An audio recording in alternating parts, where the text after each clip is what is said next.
नमः संस्कृताय। मैं संतोष सर। आज हम लोग क्रमशः वीडियो के आधार पे सी-टेट की तैयारी कर रहे हैं और सी-टेट में जैसे मैं बताया था कि गद्यांश कहाँ से आते हैं, कौन सी किताब पढ़ेंगे तो हमारा गद्यांश हमारे जो पेपर में आते हैं सी-टेट में कहाँ से मिलेंगे।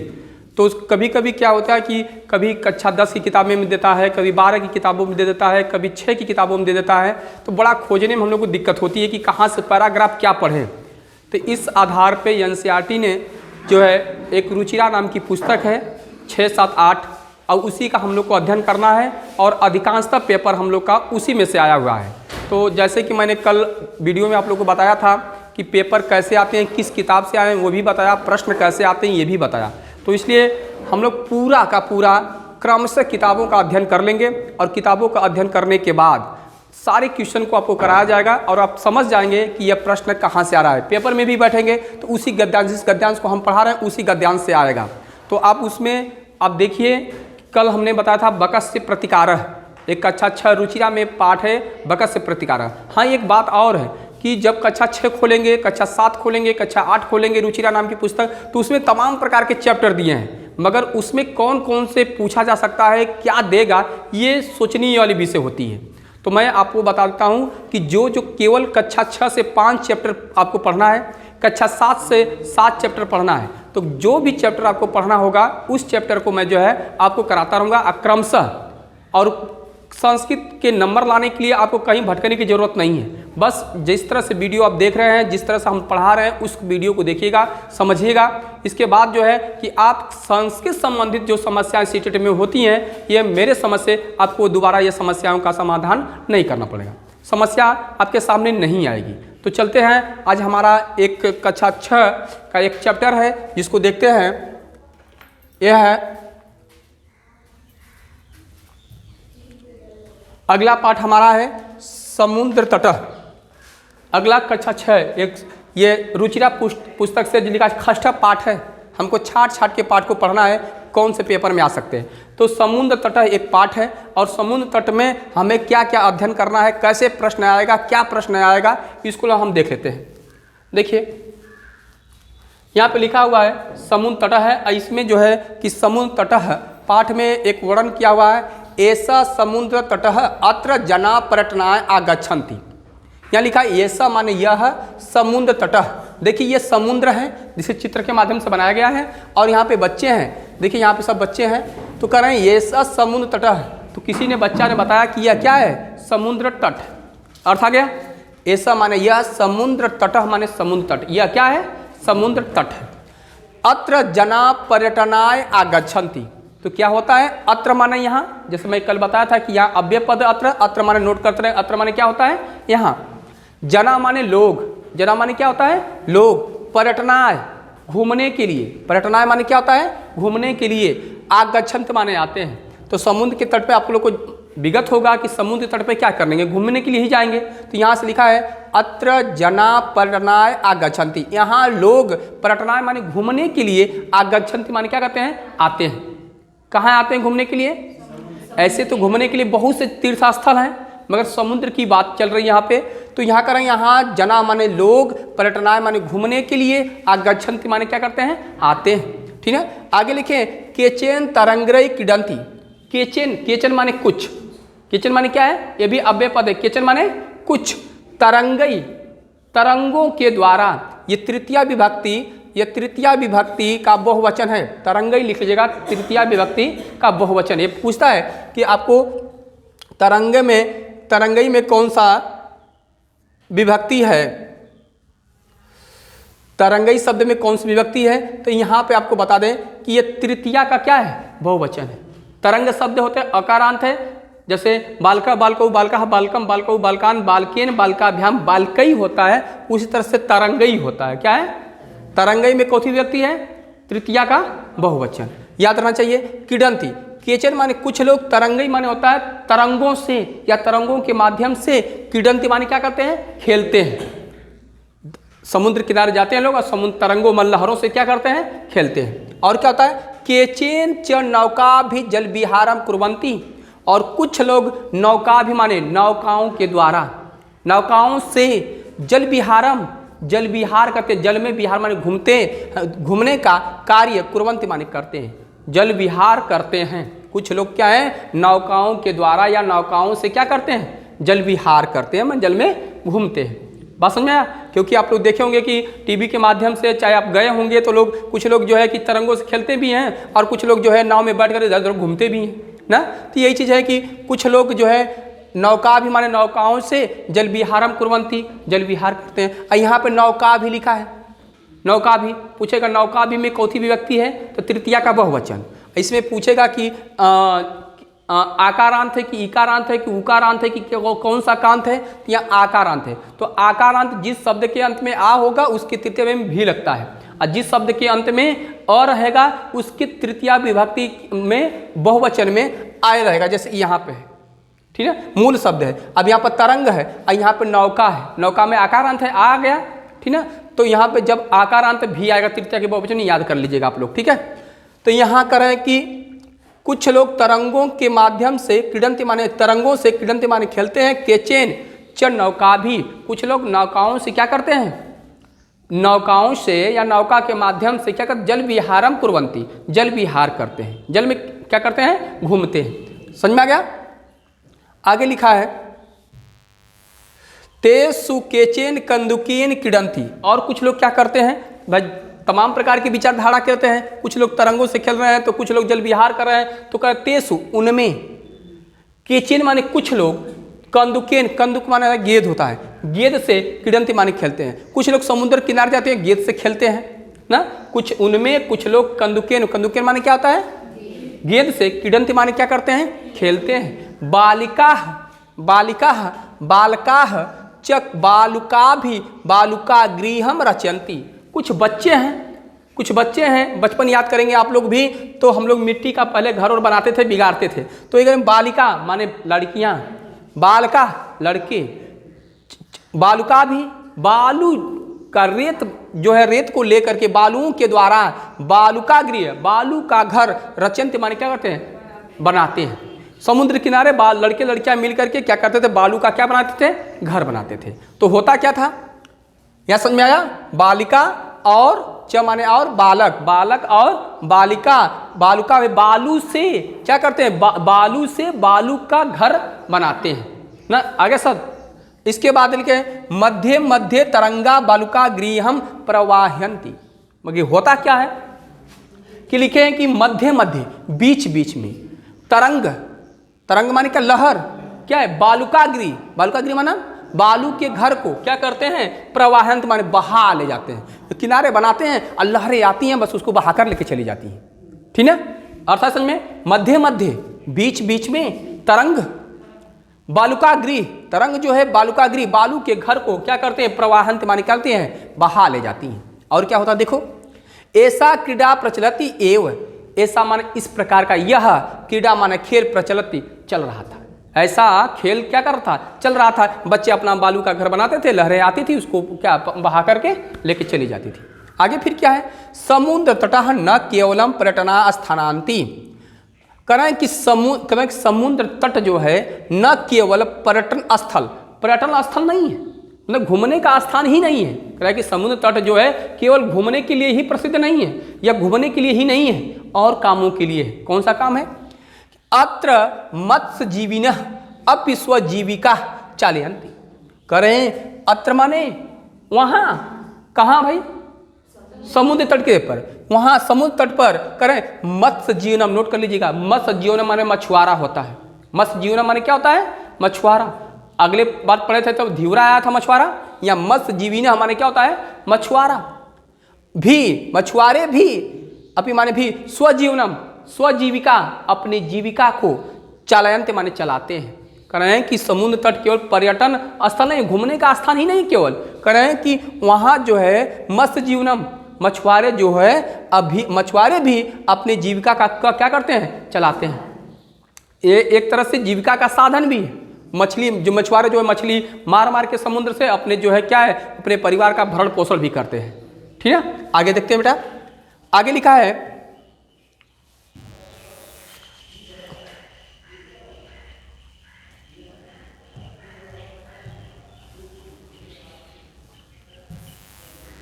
आगे लिखा है, अस्माकम देशे बहुआ समुद्र तटा संति। हमारे देश में क्या है? बहुआ माने बहुत से, हमारे देश में बहुत से क्या है? समुद्र तटा, समुद्र तट, संति माने है, ये संति में अस धातु है, अस्ति अस्ता संति रूप चलता है, तो इसलिए बहुवचन में है। हमारे देश में बहुआ माने बहुत से समुद्र तट हैं। हमारे देश में क्या है? बहुत से समुद्र तट हैं। एतेषु मुंबई, गोवा, कोची, कन्याकुमारी, विशाखापट्टनम, पूरी तटाः अतीव प्रसिद्धा सन्ति। तो यहाँ पे लिखा है कि यहाँ पे एतेषु, उनमें बता रहा है कि बहुत से समुद्र तट हैं। उन समुद्र तट का शायद आपको नाम नहीं याद है, तो इस किताब से समुद्र तट का नाम याद कर लेंगे कि एतेषु माने इनमें। मुंबई, मुंबई, मुंबई में मुंबई है, मुंबई में जो है मुंबई, गोवा, ये समुद्र तट का नाम है। मुंबई में समुद्र तट है, गोवा में है, कोची में है, कन्याकुमारी में है, विशाखापट्टनम में है, पूरी तटा। अति माने अत्यधिक, प्रसिद्धा माने प्रसिद्ध, संति माने है। करें इनमें, जैसे समुद्र तटों में कह रहा है कि मुंबई, गोवा, कोची, कन्याकुमारी, विशाखापट्टनम, पूरी तट अत्यधिक क्या है? प्रसिद्ध है। ऐसे तो बहुत है, मगर जो प्रसिद्ध है, क्या प्रसिद्ध है? समुद्र तट। उस सब बता रहा है कि मुंबई, गोवा, कोची, कन्याकुमारी, विशाखापट्टनम, पूरी तट अत्यधिक क्या है? प्रसिद्ध है। ये सब क्या है? समुद्र तट है। और कहें गोवा तटः विदेश पर्यटकभ्यम समाधिकम रोचते। अब भाई ये तट है तो किस लिए प्रसिद्ध है? कोई भी तट होगा तो प्रसिद्ध भी होगा।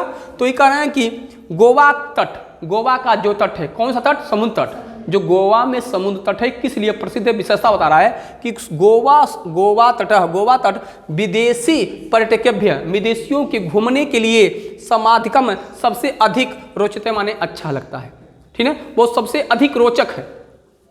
मतलब कि विदेशी जो लोग आते हैं ना, जितने भी विदेशी आते हैं, चाहे वो ऑस्ट्रेलिया से आए, चाहे इंग्लैंड से आए, चाहे अफ्रीका से आए, जो भी विदेशी लोग हैं, वह जो है जितने समुद्र तट बताए हैं, उस समुद्र तट में सबसे अधिक उत्तम घूमने का साधन उनको क्या है? गोवा है। देखिए विदेशी माने विदेशियों के घूमने के लिए समाधिकम, सबसे अधिक क्या है? अच्छा लगता है, रोचते माने अच्छा लगता है, या सबसे रोचक है। सबसे अधिक माने सबसे अधिक विदेशी किस कहाँ आते हैं घूमने के लिए? गोवा में, ठीक है। आगे बता रहा है विशाखापट्टनम तथा विदेशिकाम व्यापाराय प्रसिद्ध। और कह रहे हैं कि विशाखापट्टनम किस लिए प्रसिद्ध है? विशाखापट्टनम किस लिए प्रसिद्ध है? तो जो विशाखापट्टनम नाम का समुद्र तट है वह विदेशियों के व्यापार के लिए प्रसिद्ध है, ठीक ना। विदेशियों के क्या है? व्यापार के लिए। एक तरह से आपका जीके का प्रश्न भी है, ठीक ना। तो कह रहे हैं कि विदेशियों के व्यापार के लिए, पूछा कि विदेशियों के व्यापार के लिए कौन सा तट प्रसिद्ध है? तो विशाखापट्टनम। विदेशियों के पर्यटन के लिए कौन सा जो है समुद्र तट प्रसिद्ध है? नहीं, गोवा। विदेशियों के पर्यटन के लिए, विदेशियों को घूमने के लिए सबसे अधिक स्थान कौन सा समुद्र तट है? तो गोवा है। अब विदेशियों के व्यापार के लिए कौन सा है? विशाखापट्टनम। और आगे देखते हैं, और कह रहे हैं कोची तट। कोची तट नारिकेल फलेभ्य ज्ञाते। जो कोची का समुद्र तट है, नारियल के फलों के लिए ज्ञाते माने जाना जाता है। कोची, पूछेगा कोची समुद्र तट, कोची समुद्र तट कस्मिन कार्य ज्ञायते, किस कार्य के लिए जाना जाता है? तो नारियल फलेभ्य, नारियल के फल के लिए क्या आता है? जाना जाता है। कोची का जो समुद्र तट है वहाँ नारियल बहुत ज़्यादा में उत्पन्न होता है, इसके लिए जाना जाता है। पूछेगा कस्मिन तटः नारिकेल फलभ्यम ज्ञायते। कस्मिन तटः, कस्मिन समुद्र तटः, पेपर पूछेगा कस्मिन समुद्र तटः नारिकेल फलः ज्ञायते। तो उत्तरम किम ददातु? उत्तर क्या देंगे? हाँ, कोची समुद्र तटः ना। फिर पूछ देगा आपको कि विदेशी व्यापाराय प्रसिद्ध समुद्र तट का सन्ति, कौन सा है?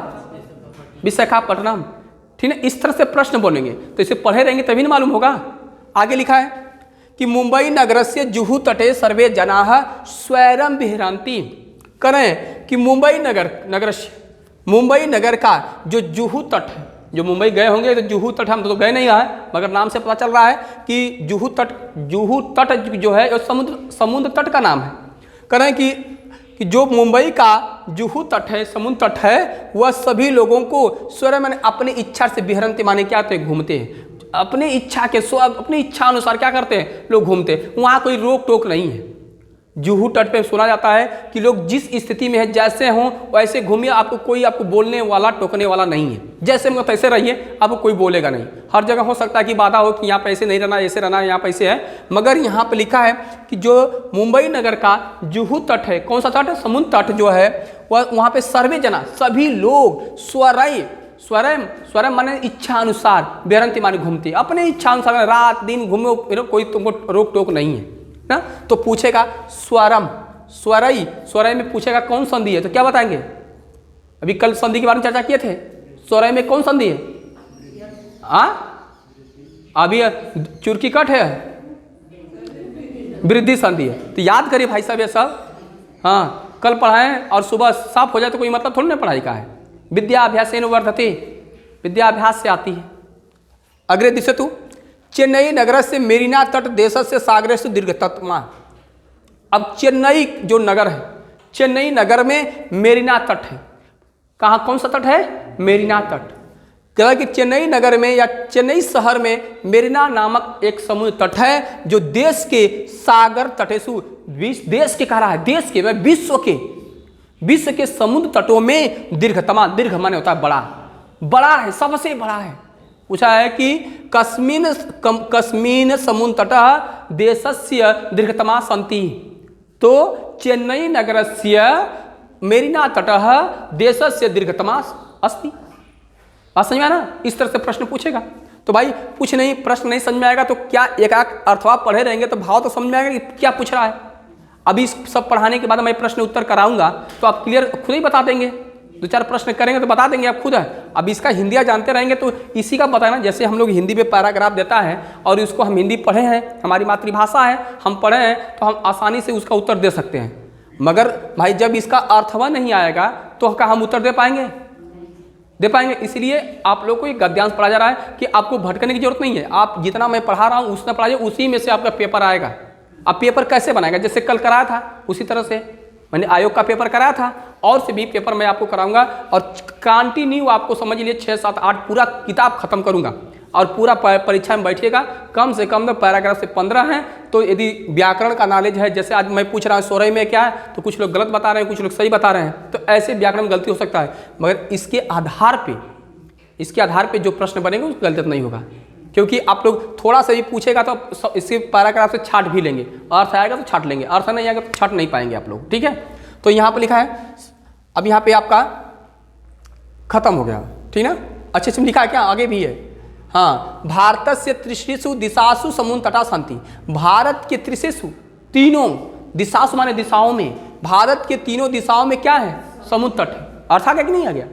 भारत के तीनों दिशाओं में क्या है? समुद्र तट है। अस्मद्ध लिखा है, अस्मद्ध एव कारणात् भारत देश प्राय दीप इति कथ्यते। अस्मद्ध माने इस कारण से, अस्मात् इसी कारण से, इस कारण से भारत देश को क्या कहता है? प्रायद्वीप। प्रायद्वीप का, प्रायद्वीप किस कहते हैं? कि हमारा देश जो है, हमारा भारत देश तीन दिशाओं में समुद्र से क्या हुआ है? घिरा हुआ है। इसे हम प्रायद्वीप, भूगोल का भी प्रश्न है, प्रायद्वीप किसे कहते हैं? तो अब देखिए आपके संस्कृत में मिल गया प्रायद्वीप। संस्कृत भाषा सर्वेषु भाषासु जननी अस्ति। संस्कृत भाषा सभी भाषाओं की क्या है? जननी है। तो आप संस्कृत पढ़िए और आपको हर चीज़ कहीं से, कहीं भूगोल से, कहीं इतिहास से, हर जगह से, मैथ से भी आपको मिल जाएगा। त्रिशु माने गिनती होती है, गिनती भी मिल गई यहाँ पे, ठीक ना? आगे चलते हैं कि अस्मद् एव कारणात्, कस्मिन् कारणात् प्रायद्वीप कथ्यते। किस कारण से प्रायद्वीप कहा जाता है? तो बोल देंगे कि त्रिशु दिशासु समुद्र तटा सन्ति अस्मिन् कारणात् प्रायद्वीप कथ्यते। जो दिशाएं, जो तीन दिशाओं में, जिसकी तीन दिशाएं समुद्र से क्या हो? घिरी हो, उसको हम क्या कहते हैं? प्रायद्वीप कहते हैं। क्या कहते हैं? प्रायद्वीप कहते हैं। आगे चलेंगे। हाँ, ये समुद्र कहाँ कहाँ है, किस दिशा में कौन सा समुद्र, इसके बारे में है। पूर्व दिशायाम बंगोपसागर, दक्षिण दिशायाम हिंद महासागर, पश्चिम दिशायाम च अरब सागर अस्ति। देखिए भूगोल का सारा प्रश्न है, ठीक ना? कह रहा है कि पूर्व दिशा में बंगाल सागर, कौन सा है? बंगाल सागर। बंगाल सागर सुने ना? ये पूर्व दिशा में कौन सा है? बंगाल सागर। दक्षिण दिशा में कौन सा है? हिंद महासागर। और कह रहा है कि पश्चिम दिशा में क्या है? अरब सागर। अरब सागर है। एतेषां तृणाम अपि साराम संगमम कन्याकुमारी तटे भवति। कह रहा है कि एतेषाम इन त्रयाणाम तीनों का, इन तीनों का, किन तीनों का भाई? बंगाल सागर का, हिंद महासागर का और अरब सागर का। इन तीन सागरों का जो भी सागरम, इन त्रयाणाम तीनों का भी सागरम माने सागरों का संगम माने मिलन कन्याकुमारी तटे भवती, कन्याकुमारी तट पर होता है। ठीक ना? आप लोग नदियों का संगम सुने हैं ना? नदियों का संगम कहाँ है? प्रयागराज। गंगा यमुना सरस्वती तीनों मिलती है वहाँ पे। तो इसीलिए भाई नदियों का संगम प्रयागराज में देखे हैं, तो अब समुद्रों का संगम कहाँ है? कन्याकुमारी। अब कौन सा समुद्र है? बंगाल सागर, और क्या है? हिंद महासागर, अरब सागर। ये तीनों सागर कहाँ मिलते हैं बेटा? कन्याकुमारी तट पर मिल जाते हैं। ठीक है, आपको मालूम हुआ? फिर आगे चलते हैं। अत्र पूर्णिमायाम चंद्र उदय सूर्यास्त च युगपदेव दृष्टुम शक्यते। कह रहे हैं कि अत्र माने यहाँ, कहाँ? कन्याकुमारी में जहाँ संगम हो रहा वहाँ पूर्णिमा को चंद्र का उदय, पूर्णिमा को चंद्र का क्या है? उदय। आप पूछेगा चंद्र उदय में कौन संधि है? चंद्र उदय में कौन संधि है? गुड़ संधि। आप समझ में आया ना? लड़का है कि लड़की? लड़का। लड़का के पास एक चुरकी होती है, ये लड़का है। तो वहाँ पूर्णिमा को चंद्र उदय, कहें कि वहाँ पूर्णिमा में, पूर्णिमा के दिन चंद्र का उदय, चंद्रमा का क्या? उदय। उदय माने उगना, चंद्रमा का उगना, और च माने और सूर्यास्त, सूर्य का अस्त होना अर्थात डूबना। कह रहे हैं कि चंद्रमा का उदय होना और सूर्य का क्या होना? अस्त होना। क्या होता है? युगपथ। युगपथ माने होता दोनों का साथ ही। दृष्टु माने देख सकते हैं।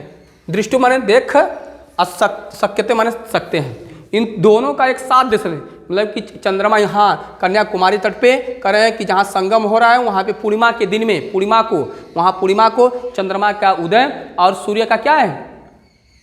चंद्रमा का उदय और सूर्य का अस्त होना या डूबना। इधर चंद्रमा उदय हो रहा है और इधर सूर्य क्या हो रहा है? अस्त हो रहा है। ठीक ना? इन दोनों का एक साथ ही क्या है? एक साथ दोनों का डूबना और उदय होना एक साथ देख सकते हैं। ठीक है? कब देखेंगे? पूर्णिमा के दिन। पूर्णिमा के दिन देख सकते हैं। यहाँ द्रष्टुम लिखा है, यहाँ द्रष्टुम में बताओ, द्रष्टुम में कौन सा प्रत्यय? अभी कल बताए थे, द्रष्टुम में कौन सा प्रत्यय? जब तुम दिखाई देते तो कौन सा प्रत्यय होता है? तुम उन प्रत्यय। तो इस तरह से द्रष्टुम लिखा है, जहाँ मैं द्रष्टुम शब्द बुझा कौन प्रत्यय। तो आप लोगों को एक दिन मैं प्रत्यय का और उपसर्ग का, अव्यय का एक दिन क्लास अलग से लूँगा। ठीक ना?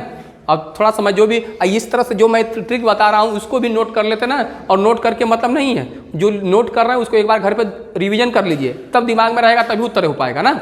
इसको मैं बताया था कि नहीं कल, बताया था ना, यही चीज़ होता है। ठीक है, अब ये देखिए आपका, ये आपका जो है ये आपका जो है शब्दार्थ है, इसको देख लीजिएगा। ठीक है, ये आपका स्वरम बेरोक टोक के अच्छे, देखिए यहाँ दीर्घतमा सबसे प्रायद्वीप माने 3 तरह से जल से घिरा हुआ।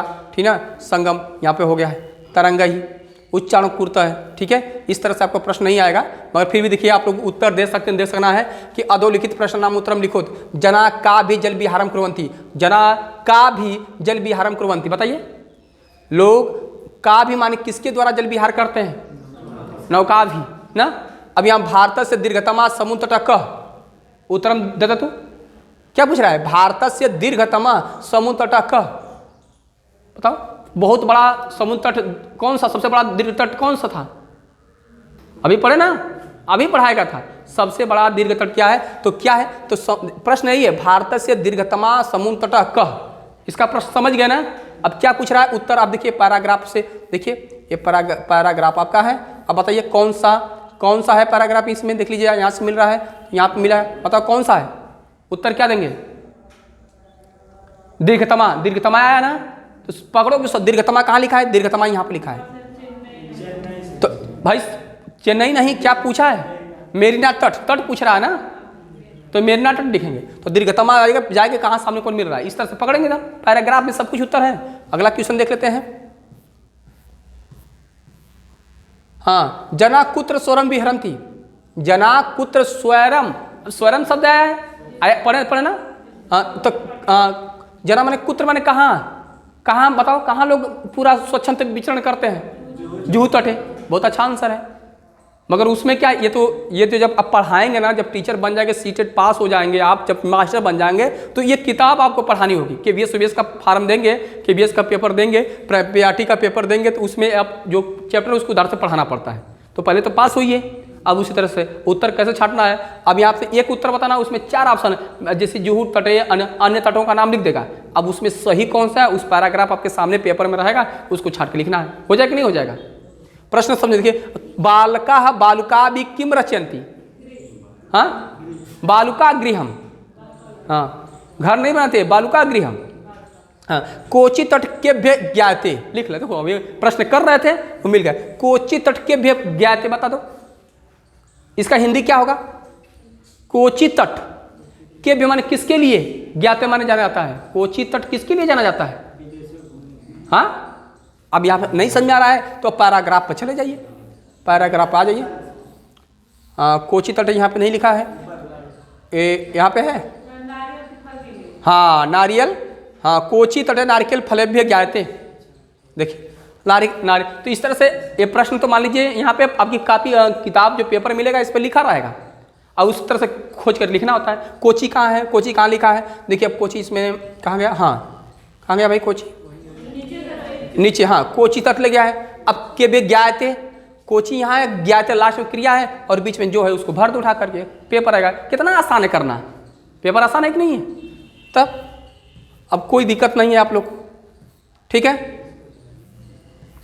अब आगे क्या है, अब यहाँ पे भरना है आपको, अब भरना है मुंच सात माने खाली पदों को चित्तवन चुन करके रिक्त स्थानीय पूरे रिक्त स्थानों को पूर्ण कीजिए।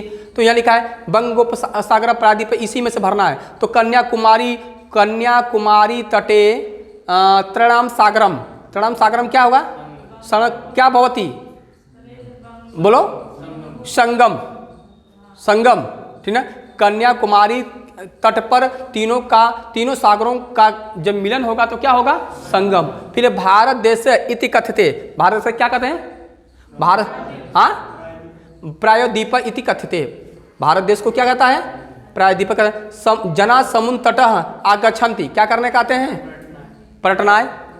बालकेभ्य रोचते, क्या बालकेभ्य रोचते, हाँ हाँ क्या होता है बताइए, क्या भरेंगे यहाँ पे, क्रीड़ा, बालक के लिए ये क्रीड़ा करते हैं, क्रीड़ा करण रोचते अच्छा लगता है। अब यहाँ लिखा है भारत से पूर्व दिशायाम अस्ति, भारत के पूर्व दिशा में क्या है, बंग पास सागर है, बंगाल सागर। कितना आसान है, पढ़े हैं तभी ना। अभी इस तरह से आपका ये है, ये पूरा चैप्टर आपका समुद्र तट क्या हो गया, खत्म हो गया। कक्षा 6 का 6वां पाठ खत्म हो गया। अब इसमें से 2 पाठ पढ़ लिए और जो है 3 पाठ और पढ़ना है, बस कक्षा 6 समाप्त हो गया। आप यही नहीं, इसमें जो पाठ पढ़ रहे हैं ना उसमें जाकर प्रीवियस ईयर का पेपर हल करेंगे तो उससे आयोग प्रश्न बनाया है। तो हम सोच रहे हैं कि पहले किताब खत्म कर लें, पढ़ा दें, इसके बाद के प्रश्न लेके आएंगे तो आप पढ़े रहेंगे तो हाँ सर जी पढ़ाई ये है, तो आपको छाटने में क्या होगी, कठिनाई होगी। अभी प्रश्न लेके आ जाएंगे तो शायद आपको समझ में नहीं आएगा कि सर जी क्या है। पढ़ करके उत्तर देने में मज़ा आता है और उत्तर दे करके पढ़ेंगे तो मज़ा नहीं आएगा। तो पहले आप शालीनता से डेली बाय डेली वीडियो को पढ़िए, लिखिए, सब्सक्राइबर करिए, क्या बोलते हैं उसको, हाँ पूरा करते रहिएगा। और फिर इसके बाद अच्छा लगे तो कमेंट भी करिए, है कि नहीं। और यदि खराब लगे तो उस पर कमेंट में लिखिए भी सर ये दिक्कत है, ये परेशानी हो रही है, ठीक है। कोई दिक्कत है, नहीं दिक्कत है तो नेक्स्ट दिन मैं फिर जो है अगले वीडियो के साथ कक्षा 6 से को लेकर आऊँगा। तब तक के लिए धन्यवाद।